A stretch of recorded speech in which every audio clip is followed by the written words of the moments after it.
Bueno, en primer lugar quiero agradecer a la CETERA y en la CETERA al compañero Miguel Dualde, a la compañera Sonia Leso por este espacio de formación. Siempre la formación docente o los espacios de formación son espacios de resistencia. Así que agradecidísimo por este espacio. En segundo lugar, agradecerle a las compañeras María José Barleta y a la compañera Jimena Alvareda por esta iniciativa de conformar un espacio de formación de educación especial para todo nuestro país. Gracias, compañeras. Bueno, mi nombre es Jorge Godoy, soy el secretario de Educación Especial de la UTE, de la Unión de Trabajadores de la Educación, sindicato de base de la CETERA de la Ciudad de Buenos Aires. Dicho esto, me queda avanzar sobre esta tercera clase. Mi idea es trabajar un poquito una mirada política de la educación especial en la Ciudad de Buenos Aires, pero quisiera partir de un concepto, o de uno de los conceptos que encierra el texto guía, y es el concepto del gesto de Sócrates. El gesto de Sócrates es un gesto de vaciado del saber, que aspira de alguna manera a impulsar a Agatón a buscar su propio saber. Este gesto es el que encierran las pedagogías latinoamericanas y las pedagogías emancipadoras. Ese es el gesto que encierra cada una de nuestras resistencias a la completud a la que nos trata de impulsar el neoliberalismo, a su comparación igualatoria, ¿sí?, que barre con todas y cada una de las singularidades. Ese violento poder de lo global que todo lo nivela a lo igual, generando de alguna manera la expulsión de lo distinto. Al decir de Byung-Chul Han, el neoliberalismo engendra una injusticia masiva, una injusticia que es del orden global. La explotación y la exclusión son constitutivas del neoliberalismo. El gesto de Sócrates es el gesto de la escuela que enseña, que resiste y que sueña, en medio de un impulso capitalista que, como lo dice Jorge Aleman, que relanza la falta como insaciabilidad incesante, como carencia en demasía, que conlleva siempre el exceso en el rendimiento del sujeto, haciendo una producción de sí mismo sin la experiencia de vacío. Es ahí donde cada acción pedagógica que nos emancipe del mercado y que acompañe los procesos emancipatorios de este, quiera ser destruida, quiera ser abolida y transformada en herramienta para el consumo y que produzcan actores de consumo. El gesto del neoliberalismo es un gesto que impulsa a una comparación igualatoria, ¿sí? No hay singularidades. Que provoca el consumo, que produzca esas igualaciones con una óptica excluyente, que expulsa a toda persona enemiga del sistema o no aptas para él. Que, como bien lo define Han, el panóptico como paradigma de disciplinamiento y el apóptico en tanto óptica excluyente como método de seguridad, constituyendo una sociedad del miedo y una sociedad del odio. Pero ¿cómo se encarnan todos estos conceptos en la actualidad? La geopolítica se encuentra en plena reconfiguración, con reacomodamientos del sistema que funcionó desde la caída de la Unión Soviética. La guerra comercial ha generado fuertes tensiones que provocan de alguna manera un marco económico negativo, por lo menos en este corto plazo. Estados Unidos, China y Rusia parecerían disputar un nuevo mundo. Europa pelea por su rol en este mundo y el resto de las regiones entran a medida que avanza la disputa geopolítica en crisis, desestabilizaciones e incluso guerras. En términos de las principales economías, este bajo crecimiento económico mundial se debe a la desaceleración de Estados Unidos y de China, pero también de Rusia y de India.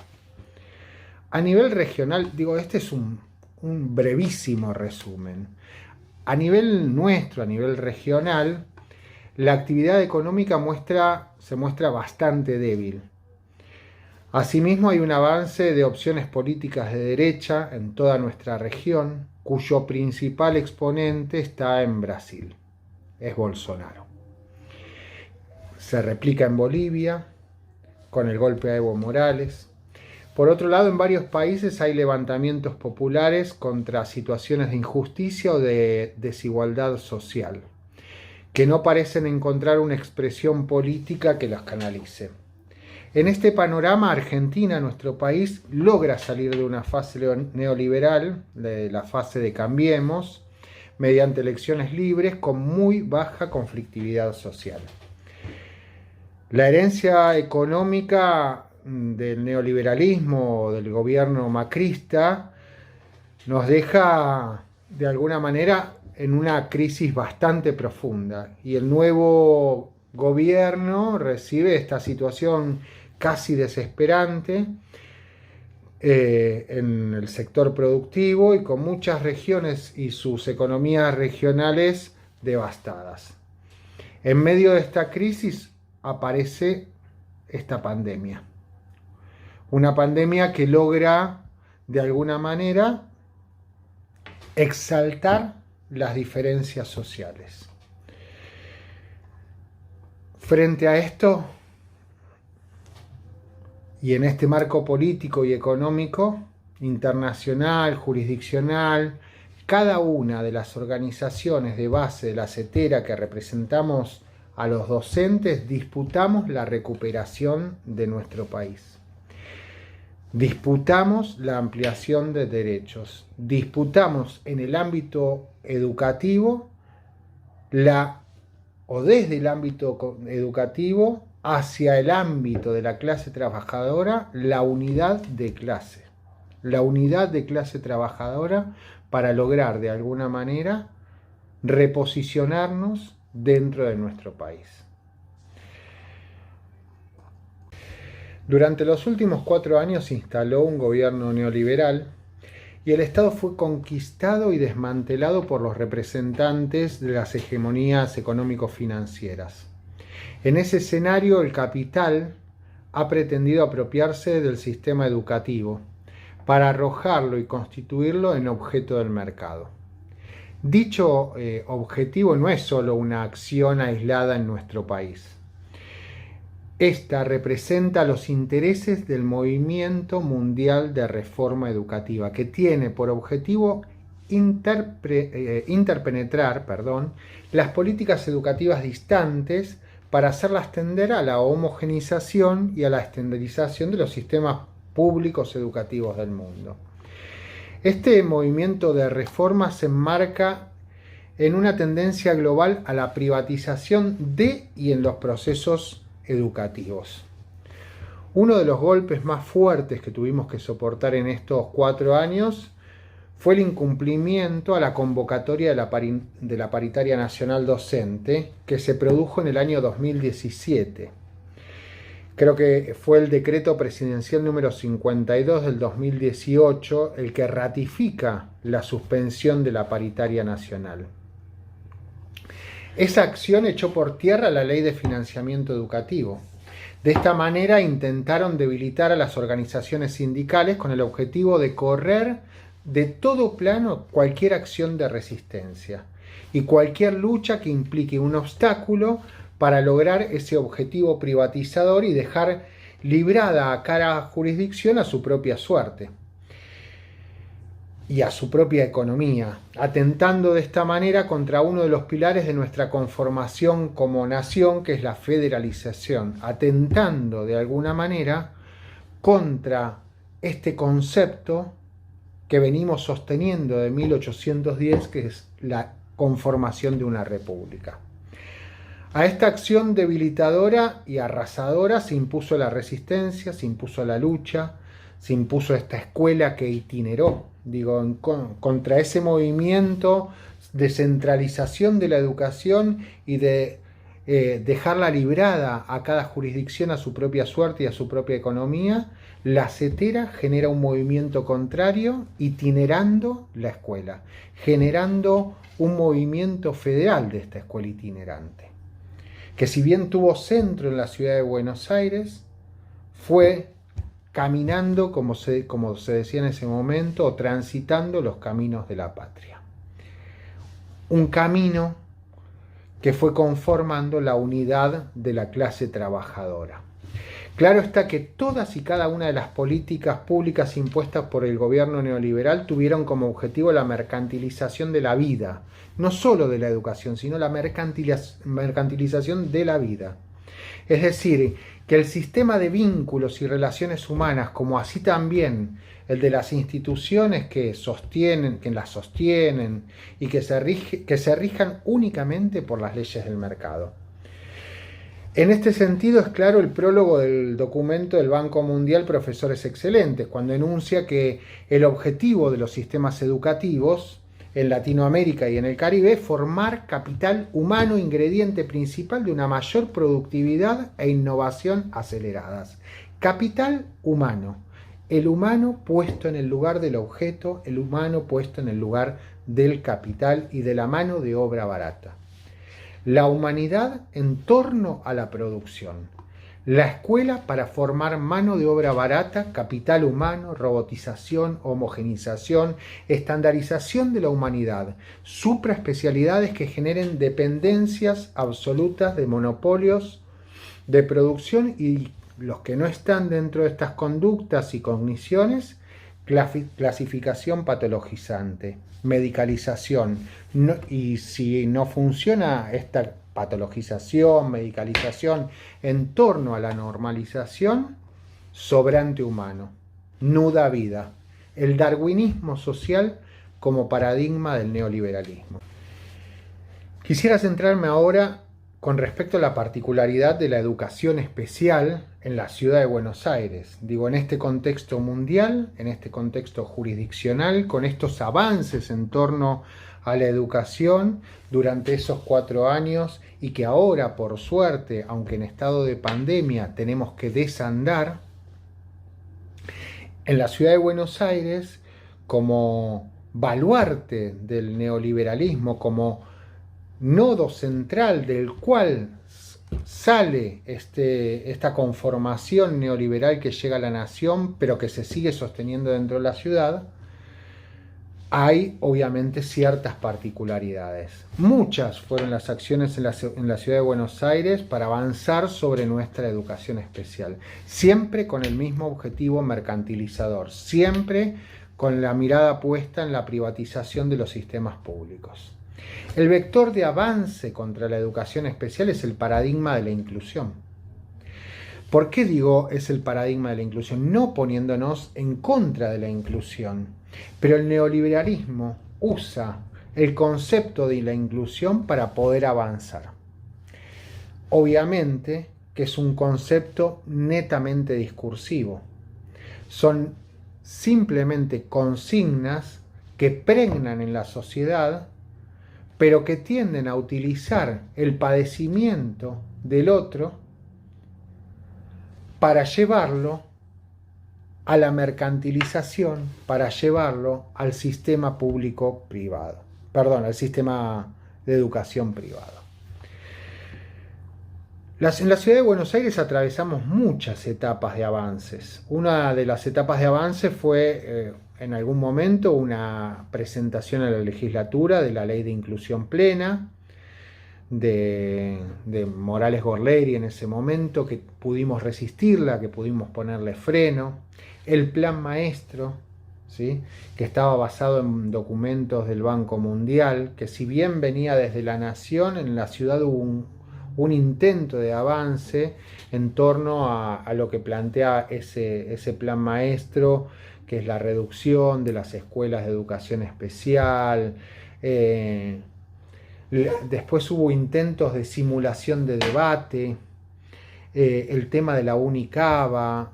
Hubo muchos avances, pero hay una penetración dentro del sistema público de educación y dentro de la educación especial en la ciudad de Buenos Aires a través de trabajadores y trabajadoras precarizados, que son los acompañantes personales no docentes, que provienen a través de la ley 26.901 de salud y se intrometen en la educación. No hablo de la intromisión de los trabajadores y trabajadoras, sino de la intromisión de sistemas en sistemas. Digo, es una figura que muestra que desde la salud se penetra en educación y que desde lo privado se intromete en lo público. Claros avances en torno a la privatización de la educación especial o a la desaparición de la educación especial, porque siempre hablamos de desaparición en lo público, es la caída del presupuesto. Miren, un estudio del ITE, de la Fundación Germán Abdala, dice que el presupuesto en la modalidad de educación especial en el 2017 fue de 1.152 millones y eso representa el 3,5% de la inversión en educación en la ciudad. Hablo de un estudio de esa época, ¿sí? El 99% de ese dinero se destinaba o se destina a salarios. El presupuesto para educación especial se redujo en un 9% en términos reales desde el 2013 al 2017. Un 5% de ese recorte se realizó en ese mismo año 2017. Mientras cae el gasto en salarios, se incrementa la transferencia al sector privado. Está clara que la tendencia en educación y en educación especial específicamente es una tendencia privatizadora.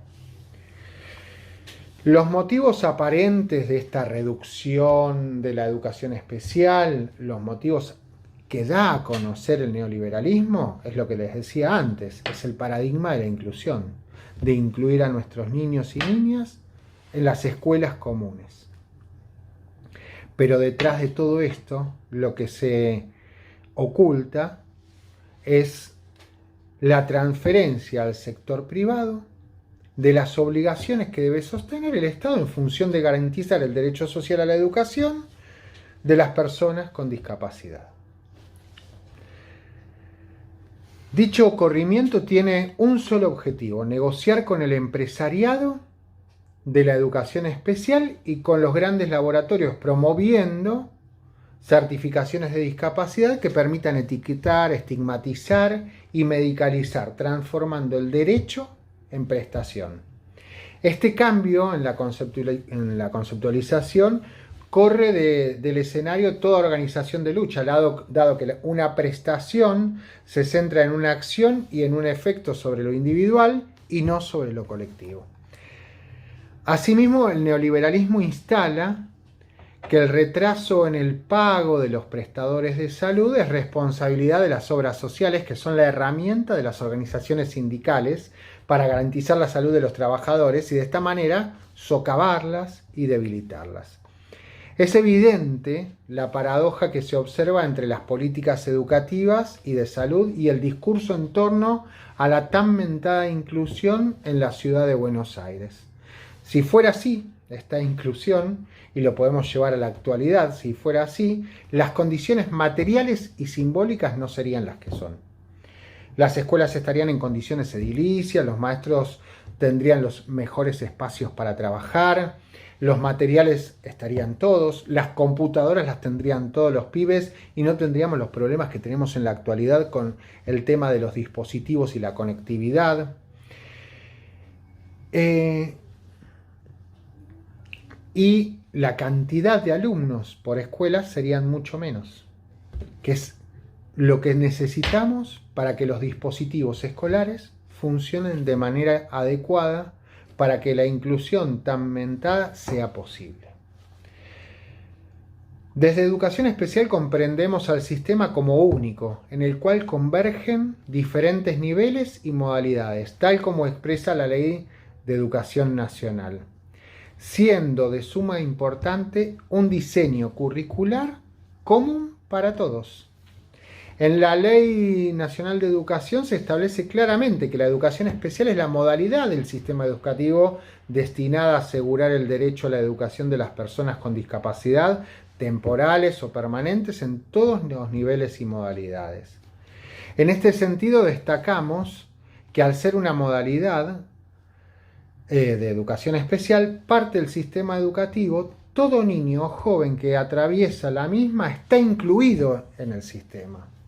Es necesario complejizar el concepto de inclusión, lo cual requiere que discutamos de manera crítica los requisitos indispensables para que sea efectiva y no mera retórica.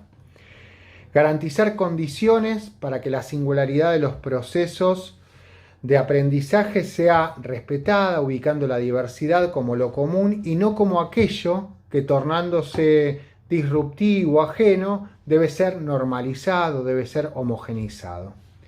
Queremos en la ciudad de Buenos Aires y en todo el país discutir en las escuelas con todos los trabajadores y las trabajadoras de la educación, que somos los que de alguna manera sostenemos cotidianamente los procesos de inclusión para que el derecho social a la educación se imponga como verdadera cultura participativa de la que todos somos parte, cosa que es lo que no sucede ahora. Digo, estamos atravesando, este video lo estoy grabando justamente cuando estamos atravesando la imposición de clases en plazas públicas. Eso jamás fue conversado, eso es una mera foto, eso es el mero paradigma de simular que esos 6.500 pibes, que para nosotros son 6.500 nombres y apellidos, 6.500 niños y niñas y jóvenes que tienen familia, no son números, y de los cuales sí sabemos su nombre y apellido, estén incluidos dentro del sistema educativo. El neoliberalismo que ataca la escuela y la ataca es porque es la escuela la que genera pensamiento crítico, porque es la escuela la que se opone, porque es la escuela la que genera resistencia, es la escuela la gran organizadora social. El discurso que la socava es el que la escuela quedó de modé, que está perimida, que está fuera de época, que es anacrónica, pero en realidad el objetivo es socavarla para socavar ese espacio de lucha y de resistencia. Nosotros vamos a seguir, como bien lo señala Paulo Freire en la Pedagogía de los Sueños Posibles, sosteniendo que la fortaleza de la escuela está en su debilidad y que como la escuela no puede todo, puede algo. Y vaya compañeros y compañeras si podemos, y vaya compañeros y compañeras si resistimos, y vaya compañeras y compañeros si seguiremos luchando en todos y cada uno de los espacios. Les dejo un saludo enorme, espero que mis palabras sirvan como para ser criticadas o como para generar otras preguntas y les mando un gran abrazo y un gran saludo.